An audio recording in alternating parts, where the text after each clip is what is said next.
Kids says the FDA's approval puts at risk the progress the nation has made in reducing youth e-cigarette use. CBS News Brief. I'm Deborah Rodriguez. From Mason to your hometown, we've got the information you need. Turn us on at home, work, and in the car. AM 1300 KGLO.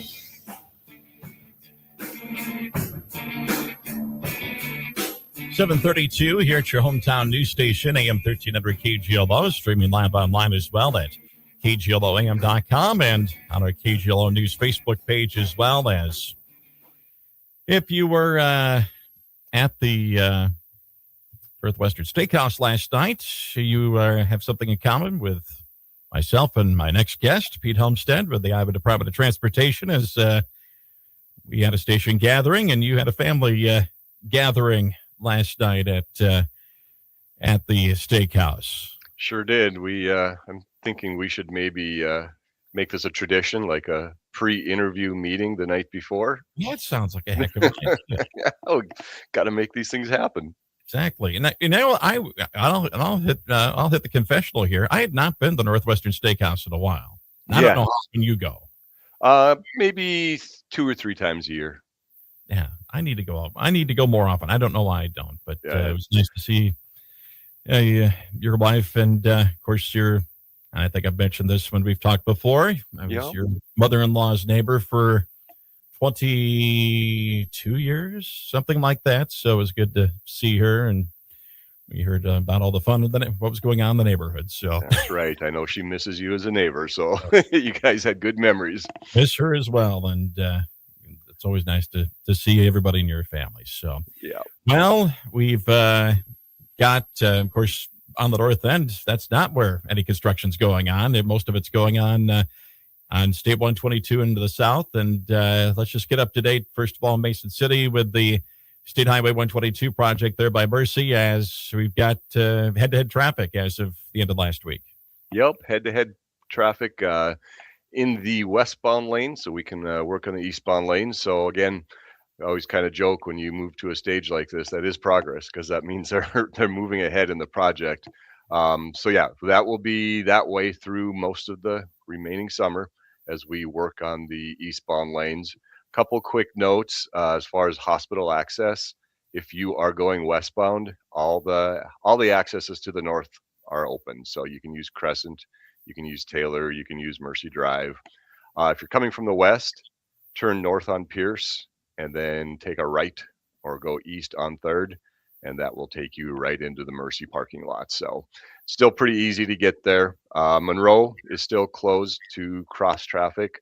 That should hopefully be open in a couple weeks. So hopefully by maybe more in a couple weeks, probably around the end of May, it'll be done and open again. So there's progress being made there. US 65 in Mason City from McDonald's to Bliss.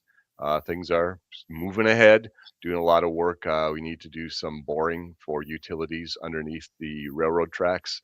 And there's a lot of different clearances you have to get before working around or underneath railroad tracks. So we're working through that and doing the boring.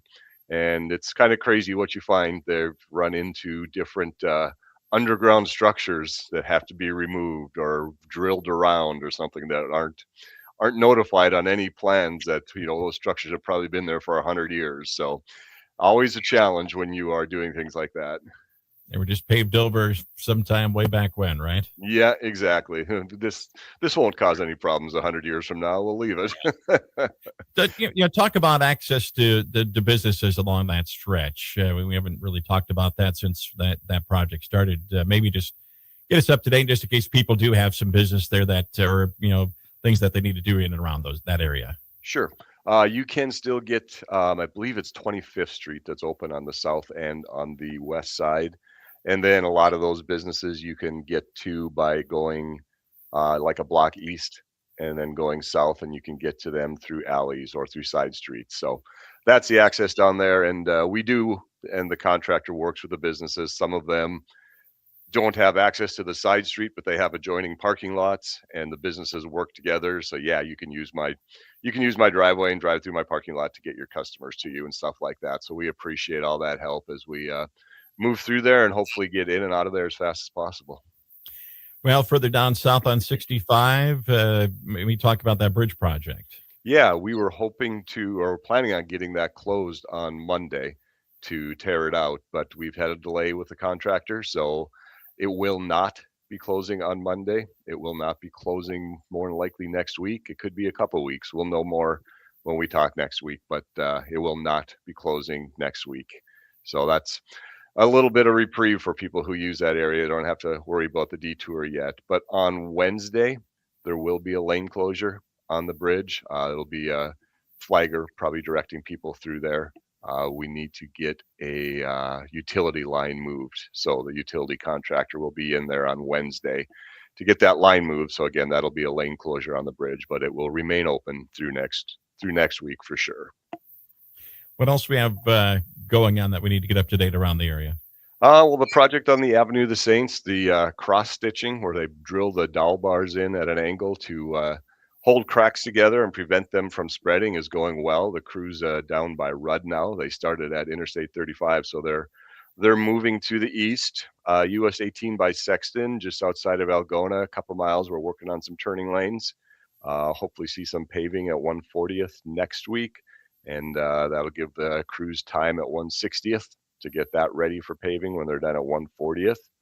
US 18 and Garner drove through there yesterday. We down in Ames for some meetings and took 69 home so we could drive through Belmont where they have their sidewalk project, which is moving along. Again, there's a lane closure where work is taking place, and then drove through Garner, and it's set up in a 3-lane now. You know, it was a 2-lane through there, and it is now set up in a 3-lane, and it looks really, really good. They still have some trail work to do. They've got signs. There's a lot of different things that need to be done yet as far as smaller parts of the project. One other thing that will be done is they are going to be paving the driveways of businesses and accesses to the highway, and they're going to be paving them half at a time.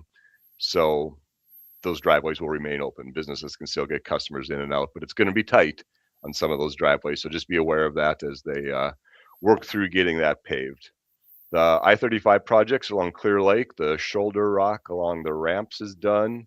The dirt shoulders are done. Rumble strips should be going on. I believe they should have started yesterday, and they will hopefully be done this week. So we're getting that carryover project wrapped up. What else do we got here? I-35, the reconstruction on the Franklin County area. Again, that is in the northbound lanes. So the on-ramp and off-ramp for northbound traffic that turns off at Sheffield is closed, but they're going well there too. They have milled off they mill off the asphalt on those roads, and then they can take that asphalt and use it again in other projects as far as recycling it. And then they come and they break up the concrete that was underneath the asphalt, and then that concrete will be broken up and used for the new sub base for that road. So doing a lot of recycling on these projects as we have been for many, many years. So that's kind of cool to see. The US 65 and Iowa 9 intersection in Manly, we talked about last week. They've come in there and milled off and put in new asphalt. Contractor should be back up there in a couple of weeks to do some painting. And then Osage, we are milling 218 north of Iowa 9 right now. We have finished the patching on 218 and on Iowa 9. There's some painting going on Iowa 9. Since they're done with that, you'll probably see asphalt go down on 218 north next week. And then the Iowa 9 project from 218 to Riceville, contractor got held up on an earlier project this year, so they will now be coming in next week, probably middle of the week, and you will be seeing pilot car and flagger on that project throughout the summer. You talk about the recycling. I guess that's something I never thought of. And going through, especially, you mentioned that in Franklin County with the I-35 project. I've driven that a couple of times here the last couple of weeks. And just driving by, I guess that's something I just never even thought of that they do with recycling that stuff. Yeah, it's a pretty cool process. Like I said, it's they mill off the asphalt because you want to make sure you separate the two products, and they mill that off. And we were watching as we drove through there yesterday too, like I said, on the way to Ames, and you could see the trucks hauling off the asphalt. And then on the far south end of the project, they had the concrete breaker out there breaking up the concrete, and yeah, that'll be crushed and used for sub base. Like I said, that's stuff we do all the time. If in Mason City you look at the intersection up at 122 and US 65 on the northeast corner there. Riley has all kinds of concrete from 122 sitting there that's going to be broke up and used again. So yeah, it's a big part of the projects we do. All right. Anything else before we let you go? I'm just going to throw out real quick, and it just happened because I was sitting here watching it. Farmers are out in the field, and just had a tractor going by, and there was a line of like 4 vehicles behind it. So be aware of that. And it was great to see. Nobody looked like they were antsy, trying to squeak out and get around them. Just have a little patience. Farmers are out trying to get the crop in the field, and they're in a hurry and racing against Mother Nature. So give them time, give them space, and let everybody get their job done safely. It can you can easily be impatient in those situations when you're sitting behind a tractor, and I think we've all been there where it's like, can I pass it? And then you peek out and you're like, well, I'm glad I didn't get the car out any further because there's oncoming traffic. So yeah, and especially be very careful at rural intersections if you're behind a tractor. Maybe let them get through that intersection because you may have room to pass, but that tractor may be turning left, and that's not going to end well. I've been on both ends. I've been the guy in the tractor, and I've been the guy behind the tractor. So it's a very, very tense situation, I guess, for everybody involved. So yeah, give everybody room and just watch what you're doing. Pete, as always, we appreciate it, and we will talk to you again very soon. Sounds great. Thanks, Bob.